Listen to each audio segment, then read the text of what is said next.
Anak seringkali diibaratkan seperti buah hati. Oleh sebab itu, kita selaku orang tua selalu mengharapkan dapat memberikan yang terbaik bagi anak. Dengan ringan tanpa pamrih sedikit pun, orang tua mencurahkan segenap kasih sayang, perhatian, dan daya upaya demi kehidupan serta masa depan anaknya kelak. Wajarlah bila kemudian kita dapati sekarang, orang tua seolah berlomba-lomba untuk dapat memasukkan anaknya sedini mungkin ke sekolah terbaik agar mendapatkan pendidikan yang terbaik pula. Belum lagi rangkaian kursus yang mewarnai hari-hari anaknya agar kelak bisa mendapatkan keterampilan dan keahlian khusus. Namun, menyibukkan mereka dengan hal-hal tadi dan mengabaikan aspek pendidikan akhlak yang islami pada anak adalah sebuah keteledoran besar bagi orang tua.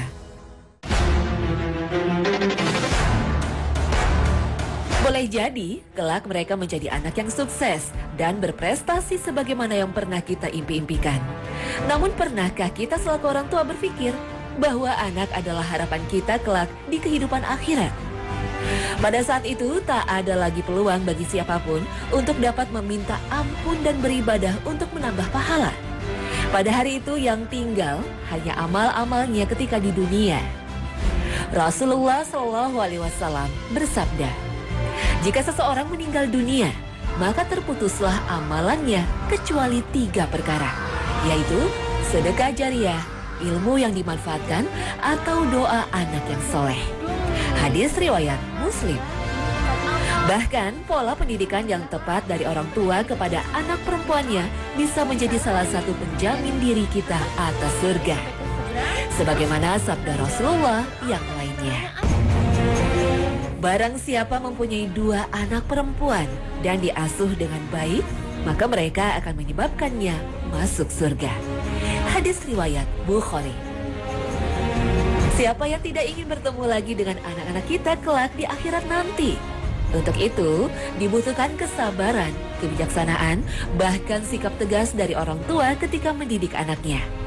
Orang tua dituntut semakin fokus agar anak-anak muslim Indonesia mampu tumbuh dewasa dengan bekal akhlak yang mulia, sehingga jauh dari predikat manusia yang tersesat.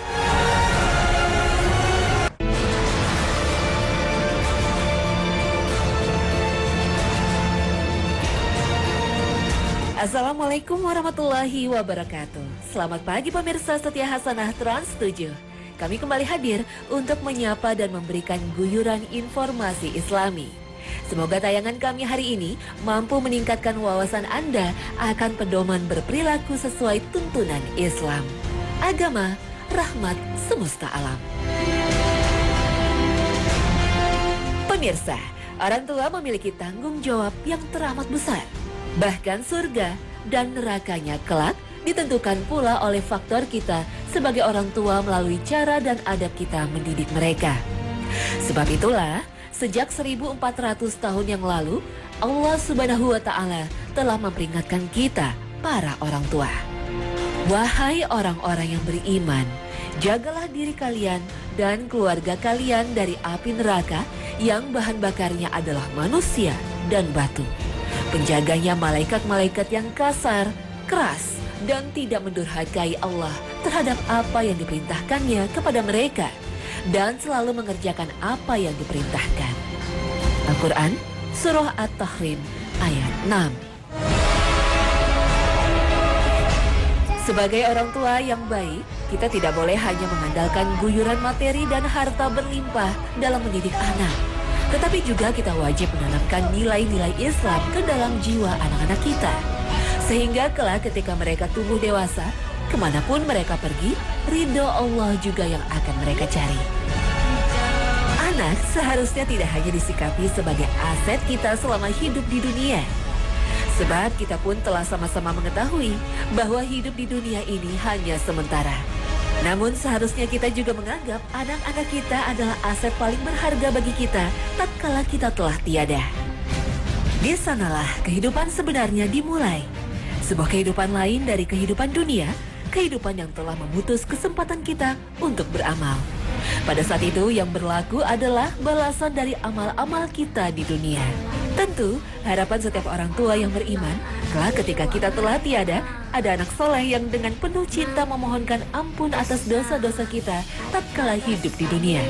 Karena selain amal jariah dan ilmu yang bermanfaat, tak ada lagi yang dapat kita harapkan selain doa-doa anak kita yang soleh.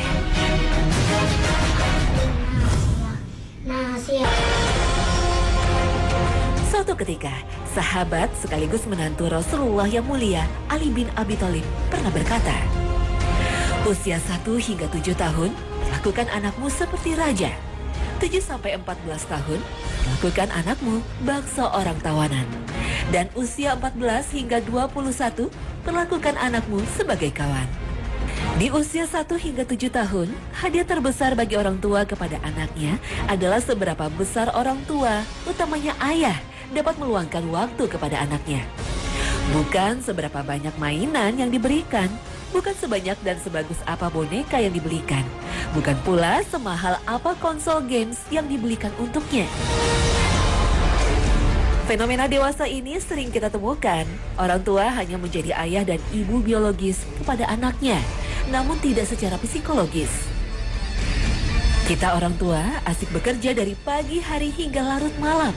Walaupun dengan niatan mulia untuk dapat memberikan nafkah bagi keluarga, namun lalai untuk memberikan perhatian, kedekatan, dan kebersamaan pada anak. Sehingga anak merasa tidak diperhatikan. Ia lapar akan perhatian orang tuanya, ia lapar akan keteladanan ayah dan ibunya.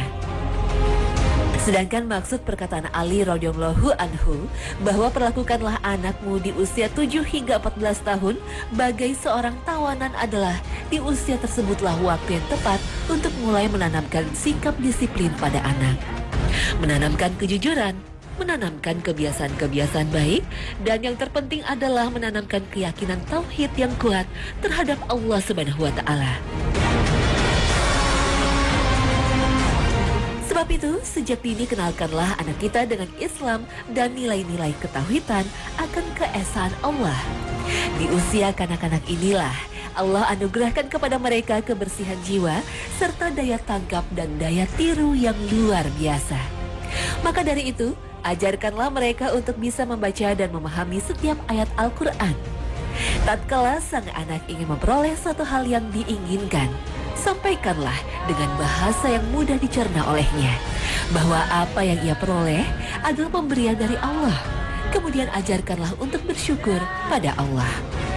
Pentingnya menanamkan nilai ketauhidan pada anak sudah sejak dahulu dipraktikkan oleh generasi terdahulu jauh sebelum Nabi Muhammad dilahirkan.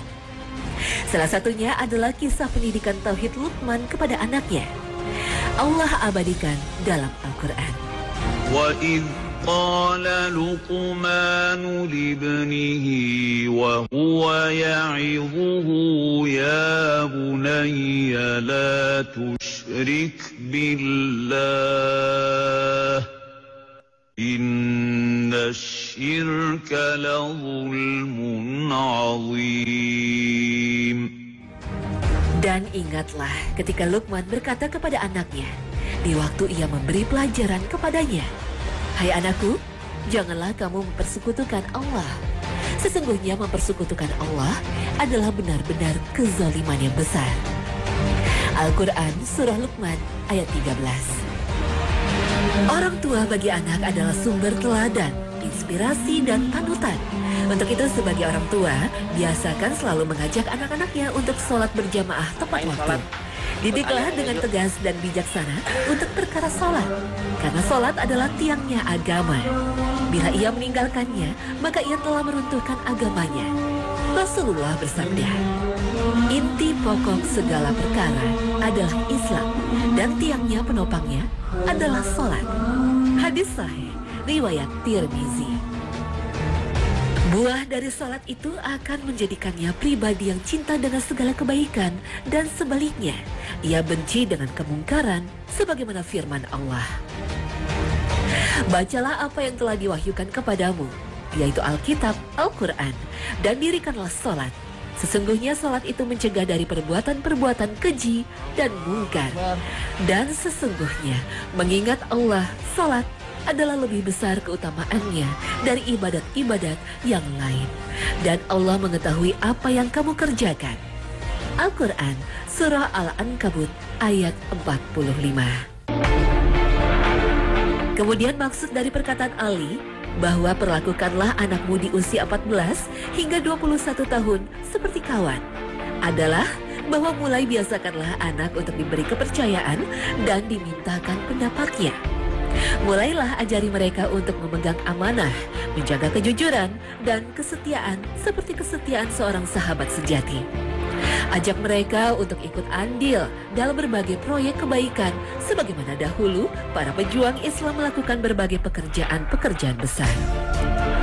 Bila kita menilik sejarah kejayaan Islam, begitu banyak anak-anak muda yang usianya tak lebih dari 20 hingga 21 tahun mengukir prestasi gemilang dalam sejarah.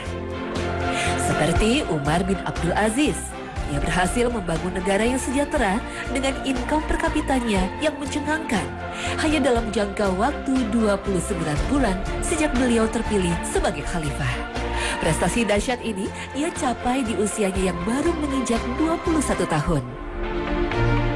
Zaid bin Sabit, salah seorang sahabat Rasulullah yang mulia, di usia 14 tahun, ia mampu menguasai bahasa tersulit hanya dalam waktu 2 minggu saja. Atau lihatlah Muhammad Al-Fatih, di usia yang baru genap 21 tahun, ia berhasil menaklukkan Konstantinopel dengan strategi perang yang belum pernah digunakan oleh pasukan manapun di dunia sebelumnya. Muhammad Al-Fatih lah yang pertama kali menggunakan strategi perang dengan cara menyerang dari bawah tanah. Ialah pemimpin perang yang pertama kali menempatkan pasukan-pasukannya di atas menara beroda yang tinggi, lalu kemudian menyerang dari udara. Ialah satu-satunya pemimpin perang pada saat itu yang melakukan strategi perang dengan 3 matra sekaligus, darat, laut, dan udara. Hingga kemudian atas izin Allah, pasukan muslimin mampu meruntuhkan benteng kokoh Konstantinopel, kemudian menguasainya dengan gilang gemilang. Episode sejarah tersebut benar-benar membuat kita tertakjub-takjub. Maka kesimpulannya adalah, bila pemuda di zaman dahulu mampu menunjukkan eksistensinya dalam panggung sejarah kejayaan Islam, tentu tidak ada alasan bagi pemuda Islam masa kini untuk juga dapat mengukir prestasi-prestasi yang bermanfaat bagi agama, bangsa, dan negara. Didik pula lah anak kita di usia dini untuk berbakti kepada kita selaku orang tua. Berbakti kepada orang tua adalah sarana yang akan membentuk kesalehan anak kita. Selain itu, berbakti kepada orang tua merupakan perintah Allah Subhanahu wa Ta'ala, sebagaimana firman Allah Ta'ala. وَوَصَّيْنَا الْإِنسَانَ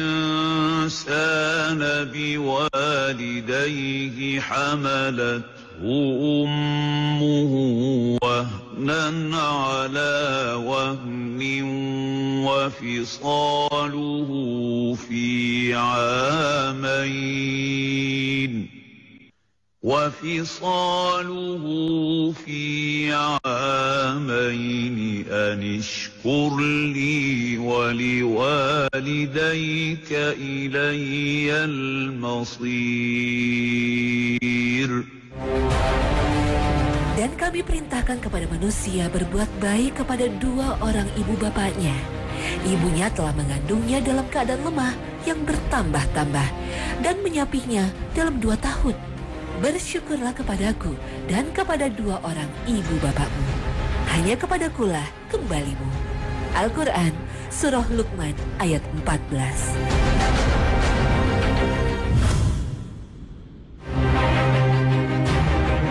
Ketika seorang anak yang dibesarkan dalam keluarga yang menjadikan rumah layaknya surga dunia, niscaya ia akan menjadi seorang dewasa yang menjadikan kebahagiaan keluarga sebagai salah satu prioritas hidupnya. Ketika seorang anak yang tumbuh bersama ayah yang menjadi figur pemimpin dalam komunitas sosial, niscaya ia akan berusaha menjadikan kebijakan ayahnya sebagai teladan dan tuntunan dalam bersosialisasi.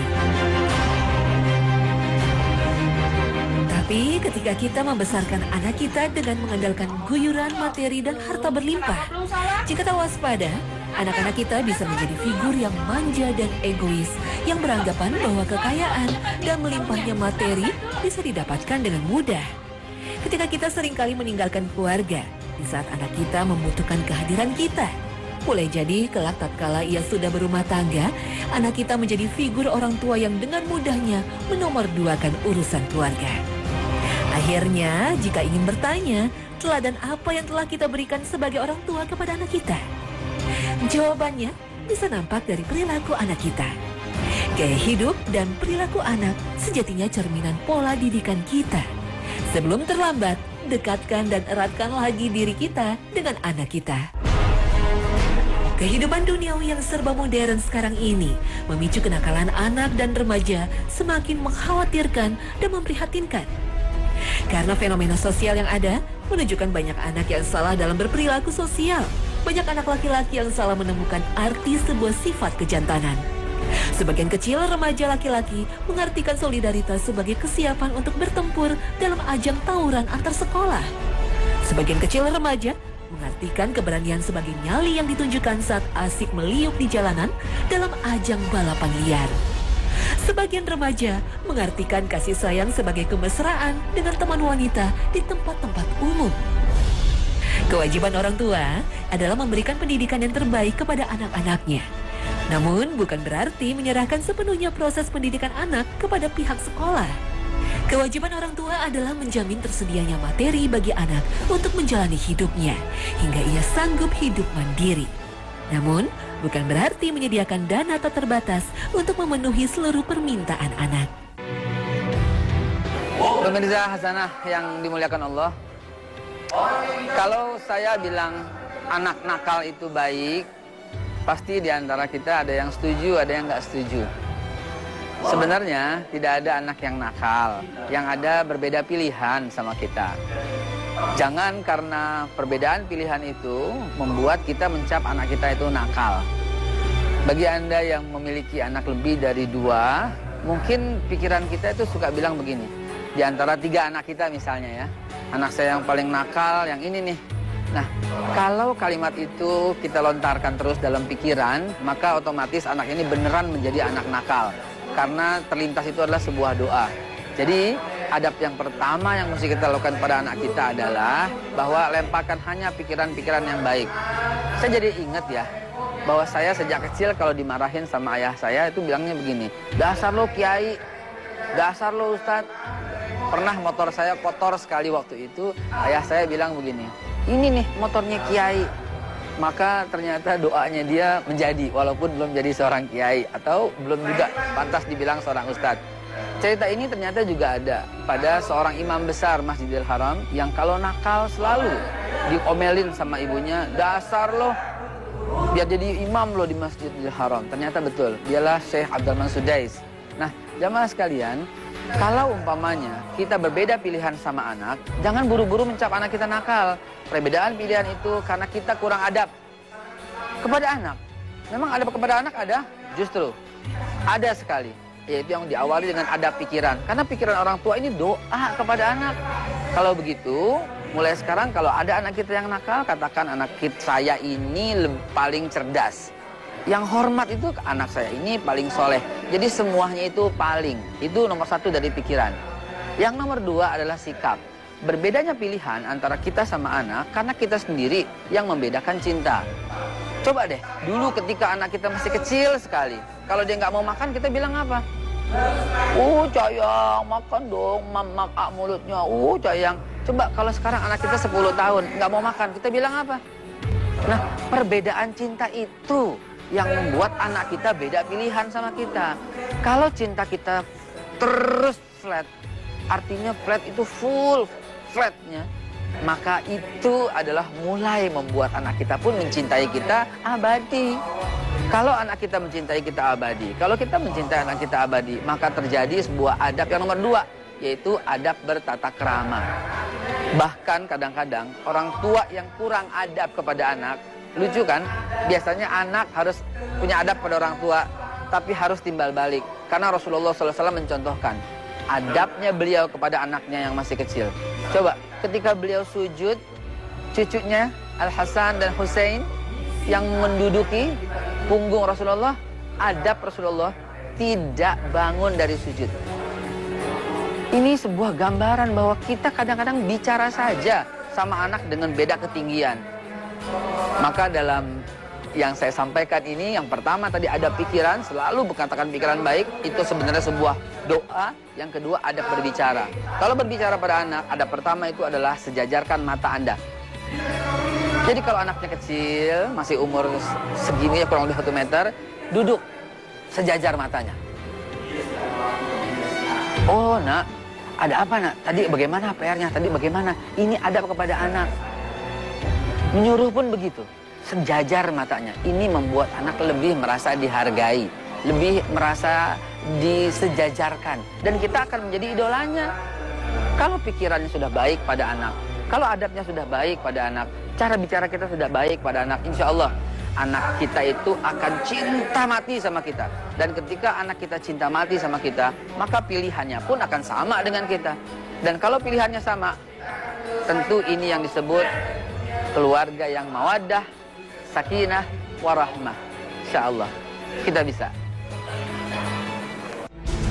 Kita sering memberikan petua pada anak-anak kita agar mereka menjadi anak yang soleh dan solehah. Namun pertanyaannya, sudahkah mereka melihat contoh pribadi kita yang soleh dan solehah seperti apa? Sebab itulah adalah hal yang niscaya bila kita mengharapkan anak-anak kita menjadi anak yang soleh dan solehah, maka kitalah orang tuanya yang terlebih dahulu berupaya mensolehkan diri. Sehingga sebab kesolehan kita, anak kita memiliki gambaran maupun model yang dapat ia jadikan acuan dan contoh. Mendidik dan mengasuh anak memang tak mudah. Tapi hal ini sejatinya dapat menjadi jalan kita menuju surga. Karena jannah yang dijanjikan oleh Allah Subhanahu wa Ta'ala tidaklah mudah untuk kita dapatkan. Jalan menuju surga pastinya penuh halangan, rintangan, dan cobaan. Kesabaran dan kebijaksanaan tampaknya 2 hal terpenting yang harus kita miliki sebagai upaya kita untuk menyempurnakan kewajiban kita sebagai orang tua. Dengan kesabaran, perhatian orang tua diterima sebagai bentuk kasih sayang oleh anak. Dan dengan kebijaksanaan, pendapat orang tua diterima sebagai masukan dan restu atas pilihan hidup yang diambil oleh anak. Nah pemirsa, bila sebelumnya mungkin anak kita belum pernah melihat ayah dan ibunya membuka lembaran Al-Quran, lalu mengajaknya sama-sama membaca, maka mari berjanjilah pada diri kita sendiri bahwa mulai hari ini dia akan melihat ayah dan ibunya terbata-bata membaca Al-Quran. Atau tatkala anak kita terbangun di tengah malam nanti karena ingin buang air kecil, berjanjilah bahwa mereka akan melihat ayah dan ibunya tengah khusyuk dengan sujudnya yang panjang, serta munajat dengan air mata berlinang. Semoga Allah karuniakan kesolehan itu pada kita dan kita bisa turunkan kepada anak-anak kita.